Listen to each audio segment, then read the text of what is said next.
చంద్రశేఖరాష్టకంలో 3వ శ్లోకం. మత్తవారణ ముఖ్య చర్మ కృతోత్తరీయ మనోహరం అంటే మదమెక్కిన గజాసురుడి చర్మాన్నే తన అంగవస్త్రంగా ధరించగలిగిన వాడు, పై వస్త్రంగా ధరించిన వాడు, మనోహరం అంటే మనోహరుడు అంటే పశు చర్మాన్ని ధరించినా కూడా మనోహరుడు పరమేశ్వరుడు, అందమైన వాడు. పంకజాసన పద్మలోచన పూజితాంగ్రి సరోరుహం.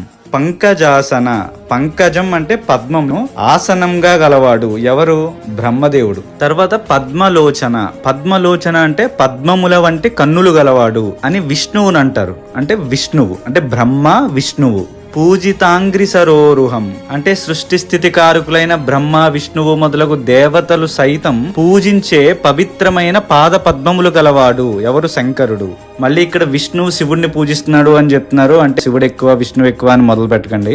విష్ణువు శివుడిని పూజిస్తాడు, శివుడు కూడా విష్ణువుని ధ్యానిస్తాడు, పూజిస్తాడు కూడా. అంతకంటే కొంచెం ఎదిగి చూస్తే వాళ్ళిద్దరూ ఒకటే అని కూడా అర్థమవుతుంది. తర్వాత లైను దేవ సింధు తరంగ శ్రీకర సిక్త శుభ్ర జటాధరం అంటే దేవనది అయిన గంగ భూమి మీద పడేటప్పుడు ముందు శివుని జటాజూటాల్లో పడి ఆయన జటాజూటం మించి ఆయన శరీరం నుంచి భూమి మీదకి వచ్చింది. అలాంటి దివ్య నది అయిన గంగా జలాల అలలతో మంగళకరమైన జలధారలతో తడిసిన శుభ్రమైన జటాజూటాన్ని కలిగి ఉన్నట్టు శివుడు. అంటే మదమెక్కిన గజాసురుడి చర్మాన్నే తన అంగవస్త్రంగా ధరించగలిగిన వాడు, బ్రహ్మ విష్ణువుల పూజలు సైతం అందుకోగలిగిన వాడు, అతి పవిత్రమైన శక్తివంతమైన గంగా జలాన్ని తన జటాజూటాలతో శిరస్సును ధరించిన వాడు. అలాంటి పరమేశ్వరుణ్ణి చంద్రశేఖరమాశ్రయేత్ మమ కింకరిష్యతి వయ్యమః.